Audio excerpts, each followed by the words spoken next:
1966. I bring to you a message of truth and freedom, for it is only the truth that can set us free from the bondages of war and propaganda, which we confuse as history. My name is Colonel Emmanuel Nwobo. I am 80 years old. It is time to be bold. I am too old to lie. I am not afraid to die. It is time to tell you why we had to try. I am the last of the original coup plotters of January 15, 1966, with Major Kaduna Nzobo. I knew Nzobo well. We went to school together. We trained together. We trained at Sandhurst Military Academy, UK. We lived together. Nzobo was our first head of military intelligence and uncovered terrible plans to wreak havoc across the country.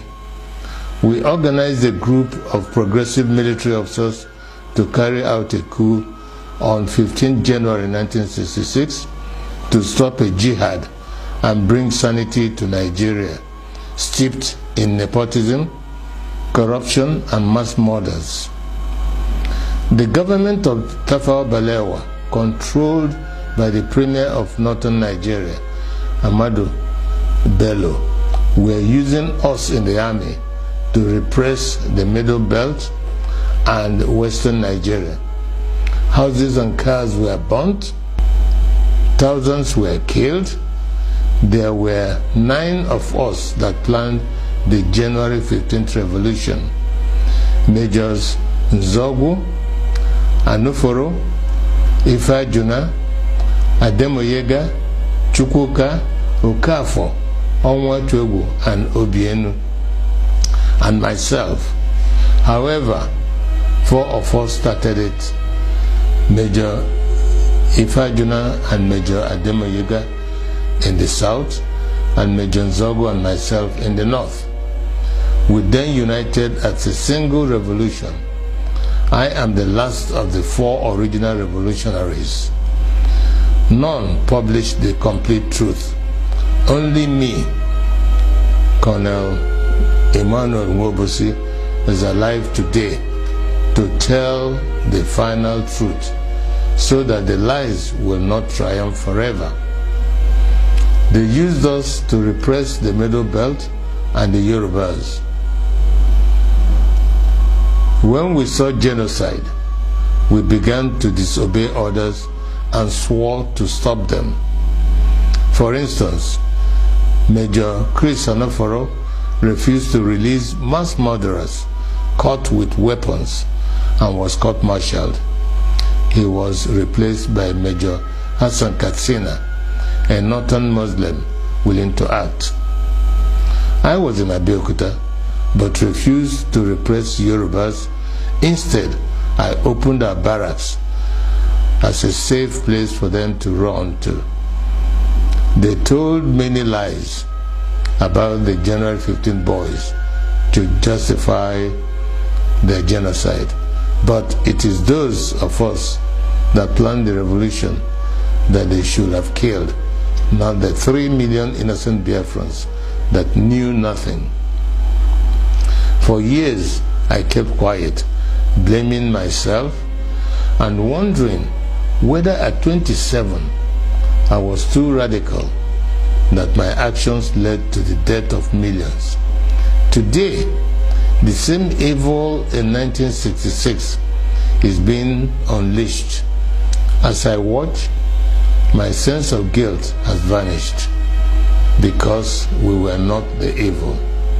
We were trying to stop the evil. That evil is radical Islamism. I have decided to speak out and warn the world of the impending disaster if we do not stop it. Each time radical Muslims plan a jihad in their religious mission to conquer the world, they will fail. But in the attempt, thousands and even millions will die. That happened to us in Biafra. At this point, let me differentiate between peaceful, law-abiding Muslims and radical Muslims who want to kill others, to force their religion on them. The problem is that wherever peaceful Muslims are, there are some radical Muslims amongst them. That is why they began a jihad in 1966. That is why we had to stop it. That is why they killed millions of our people. That is why we declared Biafra. Because we are a peaceful people, and oil and water can never mix. My story is a warning to Nigerians. For years, I was prevented from speaking the truth by exile, prison, harassment, poverty, surveillance, and death threats held over many of the actors like Ojukwu, Zik, Awolowo, Ibiam, and the January 15 boys that survived. But as I watch today, many of the events that led to the revolution are happening again, like Boko Haram, Fulani militia, Niger Delta militants, Shiites, IPOB, and mass murders. Some people think we acted wrongly in carrying out the January 15th revolution, but they may not be fully aware of the realities then. We were trained by the British to be patriotic, to give the ultimate sacrifice for Nigeria, and to stop anyone acting against the nation.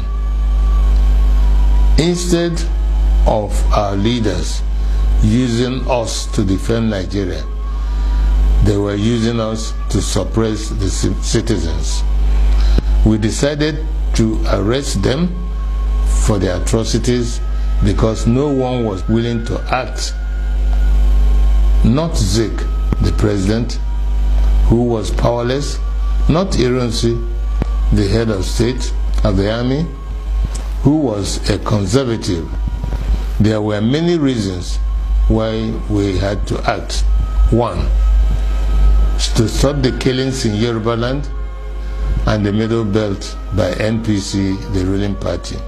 Two, to stop the invasion of Yoruba land on 17 January 1966.